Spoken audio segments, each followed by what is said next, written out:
Hi,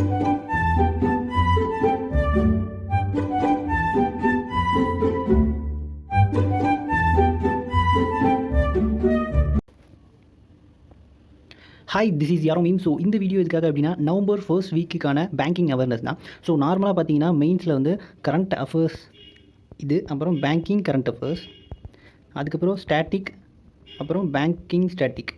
so இந்த பேசிக்ஸில் தான் questions வரும். இதில் வந்து 10 to 15 கொஸ்டின்ஸ் வரும், இதில் 10 to 15 கொஸ்டின்ஸ் வரும், இதில் 5 to 10 கொஸ்டின்ஸ் வரும், இதில் 5 to 10 கொஸ்டின்ஸ் வரும்.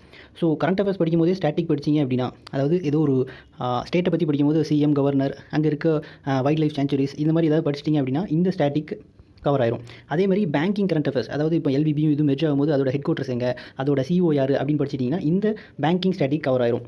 ஸோ பர்டிகுலராக பேங்கிங் ஸ்டாட்டிக்ன்றவங்கள பேங்கிங் அவேர்னஸ்ன்னு சொல்லிட்டு நம்ம இப்போ அடாவோட இந்த இதிலலாம் நம்ம ஒரு டே வைஸ் படிக்கணும் அப்படின்லாம் போட்டிருந்தோம். ஸோ அது கொஞ்சம் கம்மியாக தான் வரும். அது கண்டிப்பாக ஒரு தடவை ரீட் பண்ணிட்டு போனால் கூட போதும். மற்றபடி இது எல்லாத்தையும் கவர் பண்ணிங்க அப்படின்னாலே நிறைய மார்க் எடுக்க முடியும். ஸோ இப்போ நம்ம என்ன பண்ணுவோம்னா பேங்கிங் கரண்ட் அஃபேர்ஸ் பற்றி மட்டும் தான் பேச போகிறோம். ஸோ ஒரு 1 வீக்குக்கு மேக்ஸிமம் 10 கொஷின்ஸ் போதும். 10 கொஷின்ஸ் அதை சுற்றி கொஞ்சம் கொஞ்சம் படித்தோம் அப்படின்னாலே நிறைய கவர் ஆயிரும். ஸோ 4 வீக்ஸ் பார்த்திங்க அப்படின்னா 40 to 50 கொஷின்ஸ் தான். 40 to 50 கொஸ்டின் நிறைய ரிப்பீட்டடாக தான் இருக்கும். ரிப்பீட்டட் அப்படிங்கிறத ஒரு இதோட ரிலேட்டடாக தான் இருக்கும். இப்போ எஸ்பிஐன்னு எடுத்துகிட்டு அதிலே ஒரு 5-6 கொஸ்டின் வந்துடும். அந்த மாதிரி தான் ஆர்பிஐன்னு எடுத்துட்டிங்கன்னா அதில் ஒரு 5 கொஸ்டின் வந்துடும். ஸோ இதிலே 50ல் 10 கொஸ்டின் போயிடும். ஸோ இந்த மாதிரி தான் இருக்கும். ஸோ இப்போ நவம்பர் ஃபர்ஸ்ட் வீக்கான பேங்கிங் அவேர்னஸ் பார்ப்போம். ஜஸ்ட் இதில் வந்து 10 கொஸ்டின்ஸ் மட்டும் தான் எடுத்து வச்சிருக்கேன். ஸோ ஃபர்ஸ்ட் கொஸ்டின் இது. ஃபர்ஸ்ட் கொஸ்டின் என்ன அப்படின்னா, ஃப்ளிப்கார்ட் வந்து ஏகன் லைஃப் இன்சூரன்ஸ் அவங்களோட பார்ட்னர் பண்ணியிருக்காங்க. ஸோ என்ன அப்படின்னா, இப்போ சாதாரணமாக ஒரு இன்சூரன்ஸ் நம்ம எடுத்துக்கணும் அப்படின்னு நினச்சோன்னா, ஏதாவது இன்சூரன்ஸுக்குன்னு ஒருத்தர் ஏஜென்ட் இருப்பாங்களா, அவங்கள பார்க்கணும், அல்லது பேங்க்குக்கு போகணும், அப்படி எல்லாம் போய் நிறைய ஃபார்ம்லாம் ஃபில் பண்ணி கொடுத்து தானே நம்ம இன்சூரன்ஸ் எடுத்துக்க முடியும். பட் அப்படி இல்லாமல் இப்போ ஃப்ளிப்கார்ட்டில் போனீங்க அப்படின்னா, ஃப்ளிப்கார்ட்டில் உள்ளே போய் பார்த்தீங்க அப்படின்னா மொபைல் அந்த மாதிரி ஆப்ஷன்லாம் இருக்கும்ல, கேஜெட்ஸ் அந்த மாதிரி நிறைய இருக்கும். ஸோ அதிலே பார்த்தீங்கன்னா இன்சூரன்ஸ்னு ஒரு டேப் வச்சிருக்காங்க. அதை கிளிக் பண்ணிங்க அப்படின்னா இந்த மாதிரி 2 இமேஜஸ் வருது. ஸோ அதில் கீழே பாருங்கள் AGGON லைஃப் அப்படின்னு இருக்குது. ஸோ ஏகன் லைஃப் இன்சூரன்ஸ் வந்து இந்த ஃப்ளிப்கார்ட்டில் வந்து அவைலபிளாக இருக்குது. ஸோ இவங்க 2 பேரும் பார்ட்னராக இருக்காங்க அப்படிங்கிறது தான் ஃபர்ஸ்ட் விஷயம், ஃபர்ஸ்ட் பேங்கிங் அவேர்னஸ். அவ்வளோதான். ஸோ செகண்ட் கொஸ்டின் பாருங்கள். ஸோ இதான் செகண்ட் கொஸ்டின். ஃபஸ்ட் கொஸ்டின் கொஞ்சம் டக்குனு ஓகே அப்படின்னு முடிகிறதுக்காக அப்படி வச்சிருந்தேன். பட் அதுக்கு அடுத்த கொஸ்டின்ஸ் எல்லாமே நம்ம ஃபுல்லாக இன்டெப்த்தாகவே அனாலிசிஸ் பண்ணலாம். ஸோ செகண்ட் கொஸ்டின் என்ன அப்படின்னா, RBL பேங்க் வந்து விசா டைரக்ட் அப்படின்னு சொல்லி ஒன்று வந்து லான்ச் பண்ணியிருக்காங்க. யாரோடது அப்படின்னா விசாவோட பார்ட்னராக சேர்ந்து. ஸோ விசா டைரக்ட் அப்படிங்கிறது வந்து RBL பேங்க்கோட நெட் பேங்கிங், இன்டர்நெட் பேங்கிங் அல்லது ATM இந்த மாதிரி அவங்களுடைய பேமெண்ட் இருக்கும்ல, அந்த இடத்துல எல்லாமே விசா டைரக்ட் அப்படிங்கிற ஒரு ஆப்ஷன் வச்சுருவாங்க. ஸோ இதனால் என்ன அப்படின்னா, இப்போது அக்கௌண்ட் நம்பர் அடித்து தானே நம்ம அமௌண்ட் அனுப்பணும். ஸோ அது தேவையில்லை. விசா டைரக்ட் அப்படிங்கிற ஆப்ஷன் இருக்கிறதுனால இப்போ நான் வந்து உங்களுக்கு அப்போ அமௌண்ட் அனுப்பணும். பட் உங்களுடைய விசா கார்டோட நம்பர் மட்டும் எனக்கு தெரியுது அப்படின்னா, அந்த விசா கார்டோட நம்பரை மட்டும் நான் அடித்து டேரெக்டாக உங்களுக்கு அமௌண்ட் வந்து சென்ட் பண்ணிடலாம். ஸோ இப்போ ஜஸ்ட் என்ன அப்படின்னா, RBL பேங்க்கோட இன்டர்நெட் பேங்கிங் அல்லது ATM வந்து விசா டைரக்ட் அப்படின்னு சொல்லிட்டு ஒரு ஆப்ஷன் இருக்கும். அந்த ஆப்ஷனில் போயிட்டு நம்ம யாருக்கு பணம் அனுப்பணுமோ அவங்களுடைய விசா கார்டோட நம்பர் மட்டும் அனுப்பிச்சா போதும், டேரெக்டாக அமௌண்ட் அவங்களுக்கு அனுப்பிச்சிடலாம். அக்கௌண்ட் நம்பரோ IFSCயோ தேவையில்லை. ஸோ அதுதான் இதில் சொல்ல வராங்க.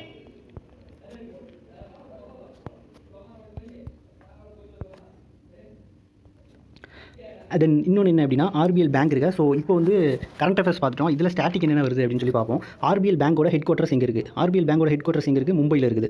ஸோ இதை எப்படி ஞாபகம் வச்சுக்கலாம் அப்படின்னா, இதுதான் RBL பேங்கோட ஒரு சின்ன இமேஜ் எடுத்து வச்சுருக்கேன். இதில் பார்த்தீங்கன்னா நிறைய ப்ளூ தான் அதிகமாக இருக்கும். ஸோ ப்ளூனா ப்ளூ ஜெர்சி, மும்பை இந்தியன்ஸ் அப்படின்னு வச்சுக்கோங்க. ஸோ RBL அப்படிங்கிற ஹெட் குவார்ட்டர்ஸ் வந்து மும்பை. இதோட ஹெட் யார் அப்படின்னு பார்த்தீங்கன்னா விஸ்வாவீர் அப்படின்னு சொல்கிறாங்க. விஸ்வாவீர் அப்படின்னு சொல்கிறாங்க. ஸோ விஸ்வாவீர் அப்படிங்கிறது எப்படி ஞாபகம் வச்சுக்கலாம் அப்படின்னா, விஸ்வா அப்படின்னு மட்டும் ஞாபகம் வச்சுக்கோங்க. ஸோ மும்பையில் தாதா அந்த மாதிரி பார்த்தீங்க அப்படின்னா நம்ம தளபதி வந்து நடிச்சிருப்பார் தலைவா படத்தில். ஸோ அதில் விஸ்வா அப்படின்னு தான் அவங்க அவர் கூப்பிட்டுருப்பாங்க. ஸோ விஸ்வா அப்படிங்கிறது வந்து ஹெட் RBL மும்பை அப்படிங்கிற மாதிரி ஞாபகம் வச்சுக்கலாம். ஸோ இப்போது RBL பேங்கை பற்றி பார்த்தாச்சு. மும்பை பற்றி பார்த்தோம் அப்படின்னா, மும்பையோட சிஎம் யார், கவர்னர் யார்? ஸோ சிஎம் யார் அப்படின்னு பார்த்தீங்கன்னா உத்தவ் தாக்கரே அப்படின்னு சொல்லுவாங்க. நிறைய பேருக்கு தெரிஞ்சிருக்கும். தெரியல அப்படின்னா ஜஸ்ட் நெட்டில் சர்ச் பண்ணி பாருங்கள். கண்டிப்பாக அவங்கெல்லாம் கொஞ்சம் பெரிய ஆளுன்னு வச்சுக்கோங்களேன்.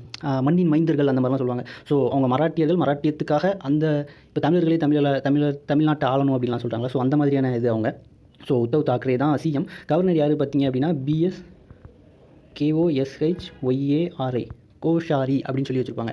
ஸோ கோஷாரி அப்படிங்கிறத விட சாரி அப்படிங்கிற மாதிரி ஞாபகம் வச்சுக்கோங்க. ஸோ மும்பையில் வந்து மும்பை இந்தியன்ஸை தவிர வேறு யாரையும் உள்ளே விட மாட்டாங்க. சாரி நான் யாரையும் உள்ளே விடுறதில்ல, அந்த மாதிரி ஞாபகம் வச்சுக்கோங்க. ஸோ சிஎம் யார் அப்படின்னா உத்தவ் தாக்கரே. கவர்னர் யார்? BS கோஷாரி. ஸோ வேறு என்ன நியூஸ் அப்படின்னு பார்த்தீங்கன்னா, மும்பையில் வந்து மும்பை பற்றி ரீசெண்டாக ஏதாவது ஒரு நியூஸ் இருக்குன்னா, மும்பை போர்ட் ட்ரஸ்ட் அப்படின்னு சொல்லி ஒன்று இருக்கும். ஸோ அதுக்கு வந்து ஹெட் வந்து ஒருத்தர் அப்பாயின்ட் பண்ணியிருக்காங்க. அவர் யார் அப்படின்னு பார்த்தீங்கன்னா ராஜீவ் ஜலோட்டா அப்படின்னு சொல்லிட்டு. ஸோ மும்பை போர்ட் ட்ரஸ்ட்டோட ஹெட் யார் அப்படின்னா ராஜீவ் ஜலோட்டா. இது எப்படி ஞாபகம் வச்சுக்கலாம் அப்படின்னா, ராஜீவ் பாய்கிட்ட சொல்லட்டா. ராஜீவ் பாய் அப்படிங்கிறது நம்ம எல்லாத்தையுமே தெரிஞ்சிருக்கும். ஸோ ராஜீவ் பாய்கிட்ட சொல்லட்டா அப்படிங்கிறது வந்து அவர் தான் ஹார்பர்லாம் கண்ட்ரோல் வச்சிருந்தாரு அப்படிங்கிற மாதிரி ஞாபகம் வச்சுக்கலாம். ஸோ போன ஸ்லைடில் நான் கொஞ்சம் கொஞ்சமாக சொன்னது இந்த விஷயம் தான். ஸோ மும்பையோட சிஎம் யார், கவர்னர் யார்? உத்தவ் தாக்கரே, பிஎஸ் கோஷாரி. ஆர்பிஎல் பேங்கோட ஹெட் என்ன அப்படின்னா மும்பை, அதோட ஹெட் யார் அப்படின்னா விஸ்வாவீர். மும்பை போர்ட் ட்ரஸ்ட்டோட ஹெட் யார் அப்படின்னு பார்த்தீங்கன்னா ராஜீவ் ஜலோட்டா. அப்புறம் இன்னொரு விஷயம் என்ன முக்கியமான விஷயம் அப்படின்னா மேப்பிள் குரூப் அப்படின்னு சொல்லி ஒருத்தங்க இருக்காங்க. ஸோ அவங்க வந்து 9.9% ஆஃப் ஆர்பிஎல் பேங்கோட ஸ்டேக்கை வந்து வாங்கிக்கலாம் அப்படின்னு சொல்லிட்டு ஆர்பிஐ வந்து அப்ரூவ் பண்ணியிருக்காங்க. ஸோ இதுதான் இந்த நியூஸில் இருக்கக்கூடிய எக்ஸ்ட்ரா நியூஸ். ஸோ இவ்வளோ தான். ஸோ இது தேர்ட் நியூஸு. எப்படி நம்ம விசா டைரக்ட் அப்படின்னு பார்த்தோமோ அதே மாதிரி தான். ஸோ அதுக்கடுத்தால விசா அப்படிங்கிறது வந்து யார் கூட பார்ட்னராக இருக்காங்க அப்படின்னா HDFC டிஜி செக்யூர் அப்படிங்கிறது கூட பார்ட்னராக இருக்காங்க. இவங்க 3 பேரும் சேர்ந்து என்ன பண்ணியிருக்காங்க அப்படின்னா PCI சர்டிஃபைட் டேப் அப்படின்னு சொல்லிட்டு பண்ணுறாங்க. ஜஸ்ட் நம்ம இதுக்கு முன்னாடி படிச்சிருப்போம்ல, கார்டு எங்கேயுமே ஸ்வைப் பண்ணாமல் ஜஸ்ட் டேப் பண்ணால் போதும். அதாவது தொடாமலே அது பக்கத்தில் கொண்டு போனாலே போதும், நமக்கு ஆட்டோமேட்டிக்காக பேமெண்ட் ஆயிரும் அப்படிம்பாங்கல்ல. ஸோ அதுதான் இது. வேணும் அப்படின்னா யூடியூப்பில் போயிட்டு விசா டேப் அப்படின்னு சொல்லி நீங்கள் அடிச்சு பாருங்கள். ஒரு குட்டி வீடியோ வரும், ஒரு 10-30 செகண்ட்ஸ் கூட ஓடாது. ஸோ அதை பார்த்தீங்க அப்படின்னாலே அதாவது டச் பண்ணாமல் எப்படி பேமெண்ட் ஆகுது அப்படிங்கிறது கொஞ்சம் மைண்டில் ஏறும். ஸோ இப்போ என்ன பண்ணியிருக்காங்கன்னா HDFC விசா இவங்க 2 பேரும் சேர்ந்து டிஜி செக்யூரும் சேர்ந்துருக்காங்க. இவங்க எல்லாம் சேர்ந்து இந்த கீழே பாருங்களேன், டச்லெஸ் பேமெண்ட் பிளாட்ஃபார்ம் அப்படின்னு போட்டுருக்காங்க. ஸோ இவங்க வந்து டச் பண்ணாமல் டேப் மட்டும் பண்ணிவிட்டு பேமெண்ட் பண்ணுறதுக்கான ஒரு இது வந்து கொடுக்குறாங்க. ஸோ இப்போ இந்த இதில் வந்து PCI சர்டிஃபைட் டேப் அப்படின்னு சொல்லி போட்டிருப்பாங்க. ஸோ PCI அப்படின்னா என்ன அப்படின்னு பார்த்தீங்கன்னா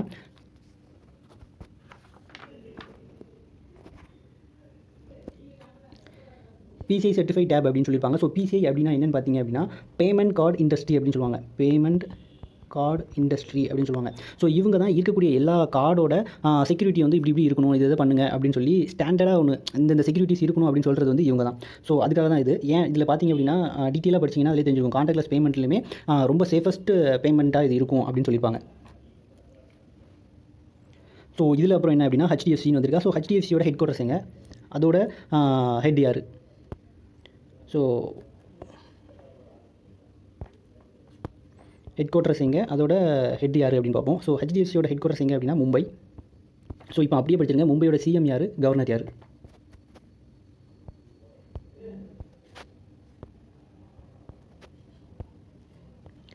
ஸோ HDFC மும்பையோட சிஎம் யார், கவர்னர் யார்? சிஎம் ஆல்ரெடி பார்த்தது தான், மண்ணின் மைந்தர்கள் அப்படின்னு சொல்லுவாங்களா. ஸோ உத்தவ் தாக்கரே. கவர்னர் யார் அப்படின்னா ஓசாரி அப்படின்னு சொல்லிட்டு யாரையும் உள்ளே விட்றதில்ல. So BS Koshyari. So HDFC பேங்க்கோட ஹெட் குவார்ட்டர்ஸ் வந்து மும்பையில் இருக்குது. அதோட ஹெட் யார் அப்படின்னு பார்த்தீங்க அப்படின்னா இப்போ ரீசெண்டாக அப்பாயின்ட் பண்ணியிருக்காங்க. யார் அப்படின்னா சசிதர் ஜெகதீசன்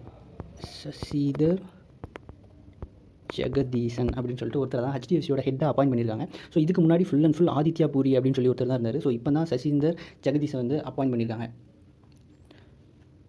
ஸோ இதுதான் தேர்ட் நியூஸ். இதை நெக்ஸ்ட் ஸ்லைடில் அது என்னென்ன இருக்குது அப்படின்னு சொல்லி போட்டிருக்கேன். ஸோ HDFC பேங்கோட ஹெட் குவார்ட்டர்ஸ் மும்பையில் இருக்குது. மும்பையோட சிஎம் யார், கவர்னர் யார் அப்படின்னு பார்த்துக்கோங்க. HDFCயோட ஹெட் யாருன்னா சசிந்தர் ஜெகதீசன். இதுக்கு முன்னாடி யார் இருந்தா அப்படின்னா ஆதித்யா பூரி இருந்தாங்க. ஸோ PCI அப்படிங்கிறது பேமெண்ட் கார்டு இண்டஸ்ட்ரி. ஸோ இவங்க தான் எல்லா கார்டு பேமெண்ட்டோட செக்யூரிட்டியை வந்து இப்படி இருக்கணும் அப்படின்னு சொல்லி ஸ்டாண்டர்ட் கொடுக்குறது. ஸோ இதுதான் ஃபோர்த் நியூஸ். ஆல்ரெடி HDFC பற்றி படிச்சிருக்கோம். ஸோ அதே மாதிரி தான் ஆசியா மணி அப்படின்னு சொல்லிட்டு ஒருத்தங்க இருக்காங்க. அவங்க வந்து ஒரு போல் கண்டக்ட் பண்ணியிருக்காங்க. இது மோஸ்ட் அவுட்ஸ்டாண்டிங் கம்பெனி, ஃபினான்ஷியல் செக்டரில் மோஸ்ட் அவுட்ஸ்டாண்டிங் கம்பெனி எது அப்படின்னு சொல்லி அவங்க ஒரு போல் வச்சிருக்காங்க. அதில் HDFC தான் வின் பண்ணியிருக்காங்க. ஸோ இந்த இமேஜ் எதுக்காக வச்சுக்கன்னா மோஸ்ட்லி ப்ரைவேட் செக்டர் பேங்க்கில் அதிகமாக இப்போ மார்க்கெட் கேபிடலேஷன் வைங்களேன், அவங்க தான் அதிகமாக இருப்பாங்க, 6.2 lakhs crore. ஸோ அதனால் அவுட்ஸ்டாண்டிங் மோஸ்ட் கம்பெனி நம்ம ஞாபகம் வச்சுக்கலாம். ஸோ இதனால் அவங்க எடுத்தாங்கன்னு சொல்லலை, அவங்க ஞாபகம் வச்சுக்கிறதுக்காக இந்த இமேஜ் போட்டிருக்கேன். ஸோ HDFC முதல்ல இருக்காங்க. ஸோ அவங்க தான் மோஸ்ட் அவுட்ஸ்டாண்டிங் கம்பெனி. ஸோ இதை வச்சுமே ஞாபகம் வச்சுக்கலாம். மோஸ்ட் அவுட்ஸ்டாண்டிங் பெர்ஃபார்மன்ஸ் தளபதி வந்து துப்பாக்கி படத்தில் கொடுத்துருப்பாரு. ஸோ அதில் வந்து பேர் ஜெகதீஷ் அப்படின்னு சொல்லுவாங்கள்ல. ஸோ இதோட HDFCயோட ஹெட் பேர் வந்து சசிந்தர் ஜெகதீஷ் அப்படின்னு சொல்லி ஞாபகம் கூட வச்சுக்கலாம். ஸோ இது fifth news. So HDFC ERGO அப்படின்னு சொல்லிட்டு ஒருத்தங்க இருக்காங்க. அவங்க வந்து இன்சூரன்ஸ் கம்பெனி. அவங்க என்ன பண்ணியிருக்காங்கன்னா ஐடியாஸ் அப்படின்னு சொல்லிட்டு ஒன்று இன்ட்ரடியூஸ் பண்ணியிருக்காங்க. அது வந்து ஆர்டிஃபிஷியல் இன்டெலிஜென்ட் டூல் அப்படின்னு சொல்லுவாங்க. இதுக்காக அப்படின்னா இப்போ ஒரு கார் வந்து ஆக்சிடென்ட் ஆயிருக்கு அப்படின்னா அதை அனாலிசிஸ் பண்ணி இதனால் ஆக்சிடென்ட் ஆச்சா, இது எப்படி ஆயிருக்கு, இதுக்கு எவ்வளோ கிளைம் கொடுக்கலாம், இன்சூரன்ஸ் போட்டுருப்போம் நம்ம காருக்கு. ஸோ அந்த அதை எப்படி கிளைம் பண்ணி அதுக்கு செட்டில்மெண்ட் கொடுப்பாங்கல்ல. ஸோ அதுக்காக ஆட்டோமேட்டிக்காகவே ஒரு ரோபோட் மாதிரி வச்சுக்கோங்களேன். அதை ஸோ ரோபோட் மாதிரி ஒன்று. ஸோ அதுக்கு பேர் வந்து ஐடியாஸ் அப்படின்னு சொல்லிட்டு, இதுக்கு அப்ரிவியேஷன்ஸ் இருக்குது, அதை பார்த்துக்கோங்க. தென் ஏன் அப்படின்னா இதில் என்ன பண்ணும் அப்படின்னா HDயா இமேஜ் இருந்துச்சு அப்படின்னா, அதாவது ஒரு கார் வந்து ஆக்சிடென்ட் ஆகி நிற்குது, அதில் வந்து HD இமேஜ் எடுத்தோம் அப்படின்னா எங்கெங்கே உடஞ்சிருக்கு எங்கெங்கே உடையல, அதுக்கு டக்குன்னு ஆட்டோமேட்டிக்காக கிளைம் வந்து நம்ம செட்டில் பண்ணிடலாம் அப்படின்னு வச்சுக்கோங்க. ஸோ HDFC ERGO அப்படின்னு வச்சு வந்து ஏர்கோ அப்படின்னு வச்சுக்கோங்க. ஏர்கோ அதாவது காற்றுலே ஒரு வண்டி பறந்து போச்சு அப்படின்னா கண்டிப்பாக ஆக்சிடென்ட் ஆயிரும். ஆக்சிடென்ட் ஆயிடுச்சு அப்படின்னா அதில் HD இமேஜ் எடுத்தோம் அப்படின்னா ஈஸியாக நமக்கு வந்து கிளைம் செட்டில் பண்ணிடலாம். ஸோ இதுதான் அவங்களோட HDFC ERGO. அந்த கார் இருக்குது. ஸோ காரை வந்து அவங்க கேர் பண்ணுற மாதிரி, அதாவது இன்சூரன்ஸ் அப்படி கொடுக்குறாங்க அப்படிங்கிறதுக்காக அந்த இமேஜ் போட்டிருக்காங்க.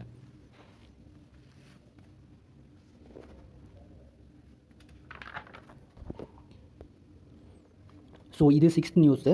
இவங்க என்ன இதில் என்ன சொல்லியிருக்காங்கன்னா, ஏயு ஸ்மால் ஃபினான்ஸ் பேங்க் வந்து கேர் ஹெல்த் இன்சூரன்ஸ் கம்பெனியோட டைப் பண்ணியிருக்காங்க. ஸோ இப்போ ஏயு ஸ்மால் ஃபினான்ஸ் பேங்க்கில் போனோம் அப்படின்னா, நம்ம ஏதாவது இன்சூரன்ஸ் ப்ராடக்ட் வேணும்னா கேர் ஹெல்த் இன்சூரன்ஸ் கம்பெனி என்ன ப்ரொவைட் பண்ணுறாங்களோ அந்த இன்சூரன்ஸ் ப்ராடக்ட் வந்து நம்ம வாங்கிக்க முடியும். அந்த இன்சூரன்ஸ் வந்து நம்ம எடுத்துக்கலாம் ஏயு ஸ்மால் ஃபினான்ஸ் பேங்க்கில்.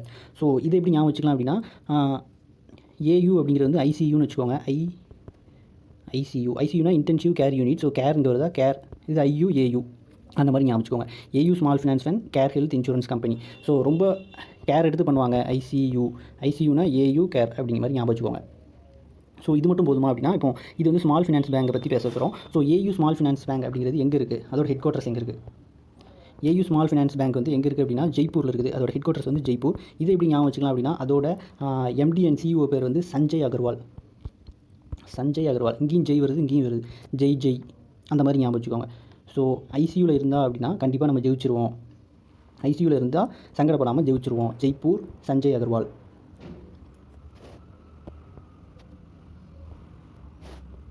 ஸோ இதுக்கப்புறம் ஸ்மால் ஃபினான்ஸ் பேங்கை பற்றி பார்ப்போம்.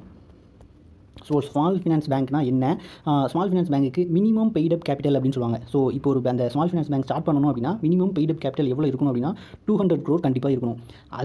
அது வந்து ஆல்ரெடி ஒரு ப்ரைமரி அர்பன் கோஆப்ரேட்டிவ் பேங்காக இருக்குது அப்படின்னு வச்சுக்கோங்க. ப்ரைமரி அர்பன் கோஆப்ரேட்டிவ் பேங்காக இருக்கிற ஒருத்தர் வந்து ஸ்மால் ஃபினான்ஸ் பேங்காக மாற்றுறாங்கன்னா அவங்களுக்கு ஃபஸ்ட்டு பெய்டப் கேபிட்டல் வந்து 100 crores இருந்தால் போதும். பட் நெக்ஸ்ட்டு 5 yearsல வந்து அவங்க 200 crores கண்டிப்பாக கொண்டு வந்துடணும் அதை. ஸோ இதுதான் மேஜரான விஷயம். ஸோ எப்படி ஏயு ஸ்மால் ஃபினான்ஸ் பேங்க்கும் ஹெல்த் கேர் இன்சூரன்ஸும் டைப் பண்ணாங்களோ இதே மாதிரி இன்னொன்று டைப் பண்ணியிருக்காங்க. என்ன அப்படின்னா ஐசிஐசிஐயும் ஃப்ரீ பே அப்படின்னு சொல்லுவாங்க. Free pay card. இவங்க 2 பேரும் சேர்ந்து எப்படின்னா குரூப் இன்சூரன்ஸ் அப்படின்னு சொல்லி ஒன்று இன்ட்ரடியூஸ் பண்ணியிருக்காங்க. இவங்க 2 பேரும் டைப் பண்ணி அந்த இன்சூரன்ஸ் குரூப் ஹெல்த் இன்சூரன்ஸ் வந்து கொடுக்குறாங்க. ஸோ எப்படி ஞாபகம் வச்சுக்கலாம் அப்படின்னா, குரூப்பாக போனால் ஃப்ரீ நிறைய கொடுத்தாங்க அப்படின்னா குரூப்பாக நம்ம எல்லாருமே போயிடுவோம் அப்படிங்கிற மாதிரி வச்சுக்கோங்க. ஃப்ரீ நிறைய கொடுக்காங்க அப்படின்னு சொல்லிட்டு குரூப்பாக போயிடுவாங்க. ICICI free pay card group insurance. So அங்கே சொன்னது இதுதான். ஏயு ஸ்மால் ஃபினான்ஸ் பேங்க் இருக்கா. ஸோ அதோட ஹெட் குவார்ட்டர்ஸ் வந்து ஜெய்ப்பூர். சஞ்சய் அகர்வால் தான் அதோட எம்டி அண்ட் சிஇஓ. அப்புறம் ஸ்மால் ஃபினான்ஸ் பேங்கோட மினிமம் பெய்டப் கேபிட்டல் வந்து 200 crores. அர்பன் கோஆப்ரேட்டிவ் பேங்காக இருந்து அதை ஸ்மால் ஃபினான்ஸ் பேங்காக மாற்றிருந்தா முதல்ல 100 crores இருந்தால் போதும். நெக்ஸ்ட் 5 yearsல வந்து 200 crores நம்ம மாற்றிருக்கணும்.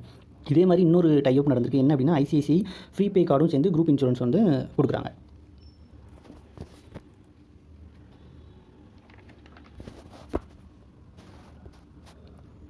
ஸோ இது 7th நியூஸு. ஸோ இப்போ என்ன சொல்கிறாங்கன்னா, சிபிடிடி வந்து விவாட் சி விஸ்வாஸ் அப்படின்னு சொல்லிட்டு ஒரு ஸ்கீம் வந்து அனௌன்ஸ் பண்ணுறாங்க. சிபிடிடி யார் அப்படின்னா central board of direct taxes. CBDT central board of direct taxes. இவங்க என்ன அப்படின்னா விவாட் சி விஸ்வாஸ் அப்படின்னு சொல்லிட்டு ஒரு ஸ்கீம் அனௌன்ஸ் பண்ணுறாங்க. விஸ்வாஸ் அப்படின்னா நம்பிக்கை அப்படின்னு அர்த்தம். விஸ்வாஸ் டி அப்படின்னா ஒரு மோதல் அப்படின்னு வச்சுக்கலாம், இல்லை தகராறு இல்லாமல் முடிச்சுக்கிறது அப்படிங்கிற மாதிரி வச்சுக்கலாம். ஸோ இங்கே என்ன சொல்கிறாங்க அப்படின்னா, இந்த ஸ்கீமோட மெயின் இதே அப்படின்னா டிஸ்பியூட் விவாசி ஸ்கீம் ட்ரஸ்ட்டு. இங்கே என்ன சொல்கிறாங்கன்னா, இதுக்கு முன்னாடி நிறைய பேர் டேக்ஸ் கட்டாமல் இருந்திருப்பாங்க. சில பேர் டேக்ஸ் கட்டியிருப்பாங்க. ஆனால் இப்போ நான் அதில் நம்ம ஏதோ தப்பாக கட்டிடலாம், கம்மியான அமௌண்ட் கட்டிடலாம், இல்லை கூட அமௌண்ட் கட்டிடலாம். ஸோ அது வந்து ஏதோ கேஸில் இருக்கும், கோர்ட்டில் கேஸாக இருக்கலாம், இல்லை நிறைய இதே மாதிரி சின்ன சின்ன ட்ரிபியூனல்ஸ்லாம் இருக்குல்ல. ஸோ அவங்ககிட்ட ஏதோ கேஸில் இருக்கலாம். ஸோ அந்த மாதிரி பெண்டிங் கேசஸ் இருக்குல்ல, இந்த பெண்டிங் கேசஸ் எல்லாம் கூப்பிட்டு இவ்வளோ நாள் கட்டாமல் இருக்காங்கல்ல, ஸோ அவங்களுக்கு ஒரு டைம் கொடுத்து எல்லாத்தையும் முதல்ல கூப்பிட்டு எல்லாத்தையும் பேசி முடிச்சு கடையை முடிச்சிடலாம் அப்படின்னு சொல்லி ஒரு ஸ்கீம் அனௌன்ஸ் பண்ணியிருக்காங்க. விவாட் சி விஸ்வாஸ். அதாவது உங்களை நம்புகிறோம், தகராறு இல்லாமல் வந்து எல்லாத்தையும் கட்டிட்டு போயிருங்க அப்படிங்கிறது தான் அது. ஸோ இதுக்கு வந்து ஃபஸ்ட்டு என்ன சொல்லியிருக்காங்கன்னா 31st December அப்படிங்கிறது தான் லாஸ்ட் டேட்டாக சொல்லியிருக்காங்க. பட் இப்போ எக்ஸ்டெண்ட் பண்ணிட்டாங்க. 31st March 2021 இந்த நம்ம வந்து இதை முடிச்சிக்கலாம். அதாவது இதுக்கு முன்னாடி ஏதாவது பெண்டிங் கேஸ் இருந்தால் அது எல்லாத்தையும் முடிச்சிக்கலாம் அப்படிங்கிறாங்க. ஸோ இதை ஜஸ்ட் சும்மா ஒன்று கொண்டு வரல, இதுக்கு முன்னாடி ஒன்று கொண்டு வந்திருக்காங்க, சபாக் விஸ்வாஸ் அப்படின்னு சொல்லிட்டு. ஸோ இது எப்படி அப்படின்னா இது நம்பிக்கை, இது பேர் வந்து மோதல் அப்படிம்பாங்க.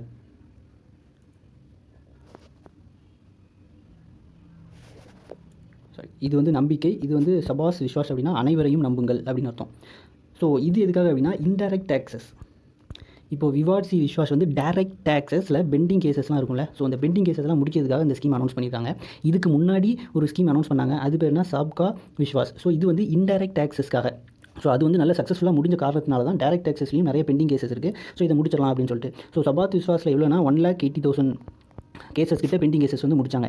ஸோ ஏன் அதுக்கப்புறம் இது நல்லா சக்ஸஸ்ஃபுல்லாக முடிஞ்சதுனால தான் டைரக்ட் டேக்ஸஸ் வந்தாங்க. இதில் எவ்வளோ பெண்டிங் கேசஸ் இருக்குது அப்படின்னா 4,83,000 கிட்ட பெண்டிங் கேசஸ் இருக்குது. ஸோ கண்டிப்பாக இது எல்லாத்தையும் முடிச்சிடலாம் அப்படிங்கிறதுக்காக தான் விவாட் சி விஸ்வாஸ் அப்படிங்கிற ஸ்கீம் அனௌன்ஸ் பண்ணியிருக்காங்க. இதோட டேட் வந்து 31st March 2021 எக்ஸ்டெண்ட் பண்ணியிருக்காங்க. ஸோ அது மட்டும் போதுமா? சிபிடிடினா central board of direct taxes. So இதோட ஹெட் குவார்ட்டர்ஸ் எங்கே இருக்குது? நியூ டெல்லியில் இருக்குது. ஸோ நியூ டெல்லியோட சிஎம் யார், கவர்னர் யார்? சிஎம் யார் அப்படின்னா அரவிந்த் கெஜ்ரிவால் எல்லாத்துக்குமே தெரியும். ஸோ கவர்னர் யார் அப்படின்னா அனில் பாஜ்பால் பைஜால், அனில் பைஜால் அப்படின்னு சொல்லிட்டு ஒருத்தர் இருப்பார்.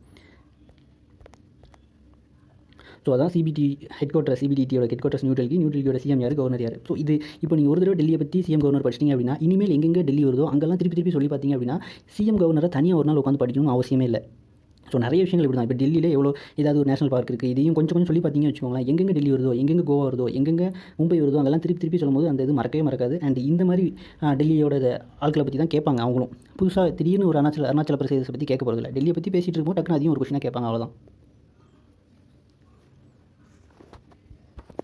ஸோ இது 8th question. So central government வந்து 670 கோடி வந்து ஆர்ஆர்பிக்காக கொடுத்துருக்காங்க. ஸோ ஏன் அப்படின்னா அவங்களுடைய கேபிட்டல் வந்து ரொம்ப எரோட் ஆயிடுச்சு, கேபிட்டல் வந்து ரொம்ப கம்மியாக இருக்குது அப்படிங்கிறதுக்காக 670 கோடி வந்து ஆர்ஆர்பிக்காக கொடுத்துருக்காங்க. இது ஏன் அதுக்காக அப்படின்னா பேசல் 3 அப்படின்னு சொல்லுவாங்க, பேங்கிங் சூப்பர்விஷன். ஸோ இப்போ பேசல் 3 தான் போயிட்டு இருக்கு. ஸோ பேசல் 3யோட மெயின் 3 பில்லர்ஸ்னு சொல்லுவாங்க. Pillar 1, pillar 2, pillar 3. So pillar 1ல என்ன சொல்லுன்னா மினிமம் கேபிட்டல் ரிக்வயர்மெண்ட், இவ்வளோ கேபிட்டல் கண்டிப்பாக இருக்கணும். அதாவது இவ்வளோ லோன் நான் கொடுத்துருக்கேன் அப்படின்னா இதுக்கு தகுந்த கேபிட்டல் நான் எடுத்து வச்சிருக்கணும். 100 ரூபா லோன் கொடுக்கணும், எனக்கு சேஃபர் சைடுக்கு ஒரு 10 ரூபாயாவது எடுத்து வச்சிருக்கணும் அப்படிங்கிறது சொல்கிறது தான் இது. ஸோ அதுக்காக 670 கோடி கொடுத்துருக்காங்க. ஏன் அப்படின்னு பார்த்தீங்க அப்படின்னா சிஆர்ஏஆர் அப்படின்னு சொல்லுவாங்க, கேபிட்டல் அடிக்யூசி ரேஷியோ. ஸோ இது என்னன்னா tier 1 capital, tier 2 capital. So மொத்தமாக ஒரு கேபிட்டல்னு வச்சுக்கோங்க.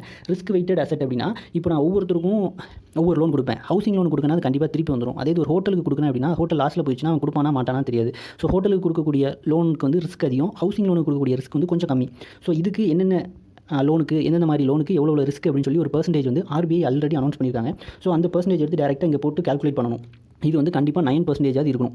அப்படி இல்லை அப்படிங்கிறப்போ அது கஷ்டம். ஸோ 9% மேலே இருந்தால் அப்படின்னா தான் பேங்க் வந்து நல்ல பொசிஷனில் இருக்குது அப்படிங்கிறாங்க. இப்போ எல்விபி இஷ்யூ வந்துச்சுல, ஸோ எல்விபி இஷ்யூ கூட அதுதான், அதோட சிஆர்ஆர்லாம் ரொம்ப கம்மியாயிடுச்சு அப்படிங்கிறது தான். ஸோ என்ன அப்படின்னா ஆர்ஆர்பியில் வந்து சிஆர்ஆர் வந்து மொத்தம் 17 ஆர்ஆர்பிஸில் வந்து 9%க்கு கீழே இருக்குது. அண்ட் மோர் தென் 6 பேங்க்ஸில் வந்து அந்த சிஏஆர் வந்து 9% இருக்குமா, அது நெகட்டிவ்லேயே போயிடுச்சு, மைனஸில் போக ஆரம்பிச்சிட்டு, பாசிட்டிவில் கூட இல்லை, நெகட்டிவில் போக ஆரம்பிச்சிட்டு. ஸோ இதுக்கு மேலே நம்ம சும்மா இருந்தோம் அப்படின்னா எல்லா ஆர்ஆர்பியும் கடை மூடிடக்கூடாது அப்படிங்கிறதுக்காக 670 கோடி ஆர்ஆர்பிக்காக கொடுத்துருக்காங்க.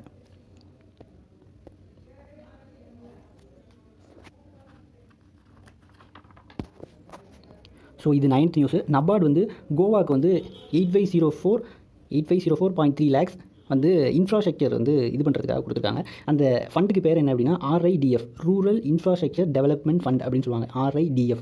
ஸோ இந்த RIDF அப்படிங்கிறது இந்த ஃபண்ட் எப்படி நபார்டுக்கு கிடைக்கிறது அப்படின்னா ப்ரியாரிட்டி செக்டர் லெண்டிங் அப்படின்னு சொல்லி ஒன்று இருக்குல்ல. ஸோ இது என்ன அப்படின்னா ஒரு 8 செக்டர் சொல்லியிருப்பாங்க கவர்மெண்ட். நான் இப்போ 100 ரூபா லோன் கொடுக்கணும்னா இதில் 40 ரூபா இந்த செக்டருக்கு கண்டிப்பாக கொடுத்தே ஆகணும். இந்த 40 ரூபாயுமே பிரித்து கொடுத்துருப்பாங்க. எஜுகேஷனுக்கு கொஞ்சம், அக்ரிகல்ச்சர் கொஞ்சம் தனித்தனியாக பிரிச்சிருப்பாங்க. இப்போ இந்த பிசியில் வந்து கண்டிப்பாக அச்சீவ் பண்ணியே ஆகணும். ஒரு அந்த ப்ரியாரிட்டி செக்டருக்கு கொடுக்க வேண்டிய 40 ரூபீஸை கொடுத்தே ஆகணும். என்னால் கொடுக்க முடியல, யாருமே லோன் வாங்க வரல அப்படின்னா இப்போ 30 ரூபா தான் கொடுத்துருக்கேன் அப்படின்னா மீதி 10 ரூபாயை நபார்டில் கொண்டு போய் RIFDயில் போட்டுடணும். ஸோ இப்போ நபார்டு என்ன பண்ணுவான் அப்படின்னா அந்த RIFDயில் இருக்கக்கூடிய அமௌண்ட்டை எடுத்து அக்ரிகல்ச்சர் ரிலேட்டடான இன்ஃப்ராஸ்ட்ரக்சர் டெவலப்மெண்ட்டுக்கு அவன் வந்து அடுத்தடுத்த வேறு என்னென்ன ஸ்டேட் கேட்குறாங்களோ அவங்களுக்கு அமௌண்ட் கொடுப்பான். ஸோ இப்போ கோவாக்கு வந்து இப்போ அவங்க என்ன கொடுத்துருக்காங்கன்னா 8504.3 லேக்ஸ் வந்து கொடுத்துருக்காங்க. ஸோ இது எப்படி ஞாபகம் வச்சுக்கலாம்னா கோவா வந்து 7 அப்படிங்க நம்பர் போட்டிங்க, ABCD நம்பர் போட்டிங்கன்னா கோவா 7 வரும். ஸோ 7க்கு அடுத்து 8. சும்மா ஜென்ரலாக இது உங்களுக்கு ஒரு க்ளூ ஞாபகம் வைக்கிறது ஞாபகம் வச்சுக்கோங்க. ஸோ 8504.3 லேக்ஸ் வந்து கோவா கொடுத்துருக்காங்க. ஸோ இதை பார்த்திங்க அப்படின்னா அந்த ஒரு பச்சை கலரில் இருக்கா. ஸோ அக்ரிகல்ச்சருக்கு தான் மோஸ்ட்டாக அவங்க இம்பார்ட்டன்ஸ் கொடுப்பாங்க நபார்டு. அதேமாதிரி எப்படின்னா இப்போ நபார்டு வந்து கோவாவுக்கு வந்து 100%, அதாவது அவங்களுக்கு ஒவ்வொரு ஸ்டேட்டுக்கும் இவ்வளோ கொடுக்கணும் அப்படின்றாங்க. ஸோ அதை 100% வந்து கோவாவுக்கு கொடுத்துட்டாங்க. ஏன் கொடுத்துட்டாங்க அப்படின்னு எப்படி ஞாபகம் வச்சுக்கலாம் அப்படின்னா நபார்டோட ஹெட் குவார்ட்டர்ஸ் எங்கே இருக்குது, மும்பையில் இருக்குது, கோவா பக்கத்துலேயே இருக்குது. ஸோ பக்கத்தில் இருக்கிறதுனால போஸ்ட்டும் அவங்களுக்கு எல்லாத்தையுமே 100% கொடுத்துட்டாங்க அப்படின்னு ஞாபகம் வச்சுக்கோங்க. ஸோ இப்போ அதில் உள்ள ஸ்டாட்டிக் இருக்குது. ஹெட் குவார்ட்டர்ஸ் வந்து மும்பை, நபார்டோட ஹெட் குவார்ட்டர்ஸ் வந்து மும்பை. என்ன மேஜராக அந்த RIFD வச்சு என்ன பண்ணுவாங்க அப்படின்னா சாயில் கன்சர்வேஷன், இரிகேஷன் ப்ராசஸ், இந்த மாதிரி விஷயங்களுக்குலாம் அவங்க வந்து ஸ்பெண்ட் பண்ணுவாங்க. ஸோ எங்கே கொடுத்துருக்காங்க அப்படின்னா கோவா கொடுத்துருக்காங்க. ஸோ கோவாவோட சிஎம் யார், பிரமோத் சவாத் அப்படின்னு சொல்லிட்டு. ஸோ நல்லா ஞாபகம் வச்சுக்கோங்க, கோவா பிரமோத் சவாத். கோவாவுக்கு சாவகாசமாக போகக்கூடாது, சீக்கிரம் போனால் தான் நல்லா என்ஜாய் பண்ண முடியும் அப்படின்னு ஞாபகம் வச்சுக்கோங்க. ஸோ கோவா சாவகாசமாக போகக்கூடாது. ஸோ நபார்டு வந்து 100% கோவாவுக்கு கொடுத்துருக்காங்க. ஸோ PCL அதாவது ப்ரியாரிட்டி செக்டர் லெண்டிங் வந்து கொடுக்க முடியாத போது அந்த அமௌண்ட்டை தூக்கி RIDFல போட்டுருவாங்க. RIDFலேருந்து அமௌண்ட் எடுத்து அந்தந்த ஸ்டேட்டுக்கு வந்து நபார்டு கொடுத்துருவாங்க.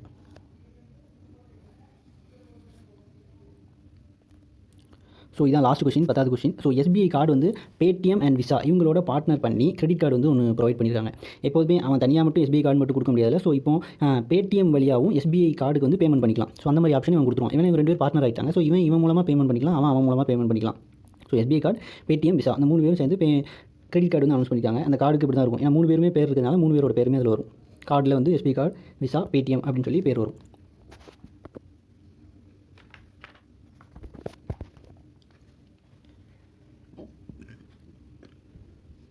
ஸோ ஸோ ஜஸ்ட் இது ஜென்ரலான நியூஸ் தான். ஸோ இதுக்கப்புறம் என்ன அப்படின்னா சும்மா எஸ்பிஐ பற்றி பார்க்கலாம். ஏன்னா எஸ்பிஐ பற்றி நிறைய நியூஸ் வரும். ஸோ எஸ்பிஐ பற்றி இன்னொரு நியூஸ் என்ன அப்படின்னா இடிஎக்ஸ் அப்படின்னு சொல்லிட்டு ஒரு நான் ப்ராஃபிட் எஜுகேஷனல் பிளாட்ஃபார்ம் அவங்க கூட பார்ட்னர் பண்ணியிருக்காங்க. ஸோ அது மூலமாக அவங்க நிறைய லேர்னிங்ஸ் வந்து கொடுக்கணும் அப்படின்னு எதிர்பார்க்காங்க. ஸோ இடிஎக்ஸ் அப்படிங்கிறது எஜுகேஷனல் ஆன்லைன் பிளாட்ஃபார்ம். அது வந்து எஸ்பிஐ கூட சேர்ந்துருக்காங்க. அப்புறம் எஸ்பிஐ பற்றி இன்னொரு நியூஸ் என்ன அப்படின்னா குளோபல் ஃபினான்ஸ் அப்படின்னு சொல்லிட்டு ஒன்று தந்திருக்காங்க. குளோபல் ஃபினான்ஸ் அப்படின்னு சொல்லிட்டு அவங்க என்ன பண்ணியிருக்காங்க அப்படின்னா வேர்ல்டில் இருக்கக்கூடிய சேஃபஸ்ட் பேங்க் எது அப்படிங்கிற ஒரு சர்வே எடுத்திருக்காங்க. அந்த சர்வேல வந்து இந்தியாவில் சேஃபஸ்ட் பேங்க் எது அப்படின்னு பார்த்தீங்கன்னா எஸ்பிஐ அப்படின்னு சொல்லியிருக்காங்க. ஸோ அப்போ ஆசியாவில் அப்படின்னு பார்த்தீங்க அப்படின்னா டிபிஎஸ், இப்போது எல்விபி பேங்க்கை வாங்கினாங்கல்ல, ஸோ அவங்க தான் ஏசியாவில் சேஃபஸ்ட் பேங்க். அப்போ வேர்ல்டில் எது சேஃபஸ்ட் பேங்க் அப்படின்னு பார்த்தீங்கன்னா KFW அப்படின்னு சொல்லிட்டு ஒரு பேங்க். இது எங்கே இருக்குது அப்படின்னு பார்த்தீங்கன்னா ஜெர்மன் பேங்க். ஸோ எஸ்பிஐ வந்து நான் ப்ராஃபிட் எஜுகேஷனல் பிளாட்ஃபார்ம் டிஎக்ஸோட சேர்ந்துருக்காங்க. எஸ்பிஐ EDU பிளாட்ஃபார்ம், அதாவது எஜுகேஷனல் பிளாட்ஃபார்ம், அது பேர் வந்து EDX அப்படின்னு சொல்லுவாங்க. ஸோ சேஃபஸ்ட் பேங்க் சொல்லிட்டு குளோபல் ஃபினான்ஸ் வந்து ஒரு சர்வே எடுத்து அனுப்பிச்சிருக்காங்க. இந்தியாவில் எஸ்பிஐ, ஏசியாவில் டிபிஎஸ், வேர்ல்டில் வந்து KFC. ஸோ இந்த KFWங்கிறது வந்து ஜெர்மன் பேங்க். இவங்களை பற்றி எக்ஸ்ட்ரா நியூஸ் என்ன அப்படின்னா KFW ஜெர்மன் பேங்க். இவங்க வந்து ரீசெண்டாக 545 மில்லியன் வந்து மும்பைக்கு கொடுத்துருக்காங்க. எதுக்கு அப்படின்னா இன்ஃப்ராஸ்ட்ரக்சர் டெவலப்மெண்ட்டுக்காக 545 மில்லியன் வந்து இவங்க வந்து மும்பைக்கு கொடுத்துருக்காங்க. ஸோ ஞாபகம் வச்சுக்கோங்க, இவங்க தான் வேர்ல்டு சேஃபஸ்ட் பேங்க். அவங்க வந்து மும்பையோட இன்ஃப்ராஸ்ட்ரக்சர் டெவலப்மெண்ட்டுக்காக 545 வந்து கொடுத்துருக்காங்க. ஸோ மோஸ்ட்லி இதுதான் பேங்கிங் அவேர்னஸ் நவம்பர் ஃபஸ்ட் வீக்குக்கான. ஸோ இதுக்கப்புறம் ஒரு சின்ன ஒரு வீடியோ கிளிப் ஒன்று வரும், 30 செகண்ட்ஸ் கூட வரும். அது வந்து ரீகேப் மாதிரி எல்லாத்துக்குமே. அண்ட் இப்போ இன்னும் நான் இதில் நிறைய விஷயங்கள் விட்டுருக்கேன். ஸோ அதிகமாக அங்கங்கே இப்போ KFW அப்படின்னா ஜெர்மன். ஸோ ஜெர்மனியை பற்றி கொஞ்சம் படிச்சுக்கோங்க. ஜெர்மனியோட கேபிட்டல் என்ன, அங்கே யார் பிரசிடெண்ட்டாக இருக்கா, ஸோ இந்த மாதிரி விஷயங்கள் அப்பப்போ கவர் பண்ணிட்டே இருந்தீங்க அப்படின்னா ஃபுல்லுமே கவர் ஆயிடும். ஸோ இதில் ஏதாவது தப்பு இருந்துச்சு அப்படின்னா தாராளமாக கமெண்ட் பண்ணுங்கள். சும்மா இருக்குமே அப்படின்னு சொல்லி ஜஸ்ட் இந்த வீடியோ மேக் பண்ண அவ்வளோதான். ஸோ ஏதோ ஒரு எரர் இருந்துச்சு அப்படின்னா கண்டிப்பாக கமெண்ட் பண்ணுங்கள், திருத்திக்கலாம். அண்ட் மேபி ஃப்ரீ டைம் கிடச்சி அப்படின்னா நெக்ஸ்ட் வீக்குக்கும் சேர்த்து வீடியோ மேக் பண்ணுறேன். தேங்க்யூ.